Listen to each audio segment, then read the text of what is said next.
invierno las revistas de moda apuestan por la talla XXL, modelos con curvas, con la talla 48 y una enorme sensualidad, como la portada de la edición francesa de Elle. Dicen las estilistas de moda que la extrema delgadez ya ha cansado, básicamente porque ese tipo de mujer ni existe. En cambio, las curvas siempre han estado y por fin vuelven a ser de lo más sexys. Es Tara Lynn y nadie puede negar que es muy sexy. Las curvas sinuosas de esta supermodelo estadounidense siguen rompiendo moldes. Ya no se corta en ropa interior ni en las portadas. Así posa para él en la edición francesa de febrero, luciendo voluptuosas piernas y orgullosa de su talla 48.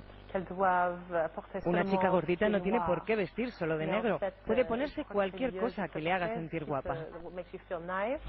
Y hasta convertirse como ella en la imagen de diseñadores y grandes firmas. Tara Lynn es el ejemplo de que la curva es bella, de que hay una tendencia, y sobre todo nosotros en la revista Elle lo destacamos, que se puede ser guapa, bella y estar a la última y vestir las últimas tendencias con cualquier talla.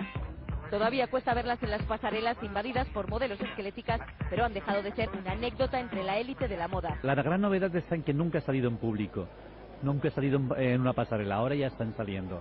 Eso es bueno porque la gente se ve identificada en la pasarela. Me parece estupendo que la gente que tenía como reparos, ¿no?, por tener algunos kilitos de más, y para nada. En este anuncio Yves Saint Laurent ya reivindicaba con Sophie Dahl que las curvas son sexys, pero han sido ellas, las modelos XXL, quienes han cargado de kilos al erotismo.